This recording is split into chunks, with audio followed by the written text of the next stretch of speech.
ഇന്ന് നമ്മുടെ second wedding anniversary. എന്ത് ഗിഫ്റ്റ് തരണം, എന്ത് ഗിഫ്റ്റ് കൊടുക്കണം എന്നൊക്കെ ആലോചിച്ച് എൻ്റെ ഹസ്ബൻഡ് കണ്ടെത്തിയ സ്ഥലമാണ് ഇത്. അതെ, ആ സ്ഥലത്തോട്ടാണ് ഞങ്ങളിപ്പോൾ പോകുന്നത്. അവൻ്റെ ചിരി നിങ്ങൾ കാര്യമാക്കണ്ട, അവൻ സർപ്രൈസ് പൊളിഞ്ഞതിനുള്ള ചിരിയാണത്. അതെ ഗൈസ്, നമ്മൾ എത്തിയത് at the top of Burj Khalifa.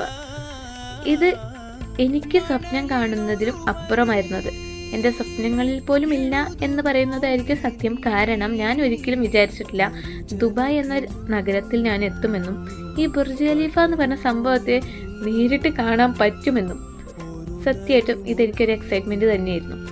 ഞാനതാ അങ്ങനെ നടന്ന് അവിടുത്തെ കാഴ്ചകൾ ഫുള്ള് കണ്ടു. കുറേ നേരം നോക്കി നിന്നു. ഇതൊക്കെ എന്താ സംഭവം, ഞാൻ തന്നെയാണോ?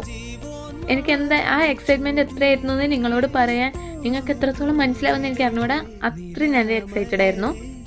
അങ്ങനെ കുറേ നേരം ഞാൻ അവിടുത്തെ കാഴ്ചകളൊക്കെ നോക്കി നിന്നപ്പോൾ അവിടെ കുറേ മിനി ഷോപ്പുകളുണ്ട്. അതിനുള്ളിൽ കയറിയപ്പോൾ ഫുൾ യൂറോപ്യൻസിനെ പറ്റിക്കാനുള്ള സാധനങ്ങളാണ്. നമ്മൾ മലയാളീസിന് ഒരു സ്വഭാവം ഉണ്ടല്ലോ, നമ്മൾ എന്ത് കണ്ടാലും അതിനെ നമ്മുടെ നാട്ടിലെ പൈസയായിട്ട് നമ്മളങ്ങ് കൺവേർട്ട് ചെയ്യും. ഞാനും ചെയ്യും.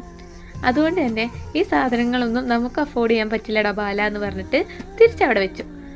തിരിച്ച് വരുന്ന വഴിയാണ് ഈ കാര്യം കണ്ടത്. ഇത് നമ്മുടെ ബുർജ് ഖലീഫിൻ്റെ ഫസ്റ്റ് മുതൽ ലാസ്റ്റ് വരെയുള്ള എല്ലാ കൺസ്ട്രക്ഷൻ വർക്കും ഇവിടെ അവരൊരു മിനിയേച്ചർ രൂപത്തിലാക്കിയിട്ടുണ്ട്. അവർ എത്രത്തോളം അതിൻ്റെ പിന്നിൽ വർക്ക് ചെയ്തിട്ടുണ്ടെന്ന്.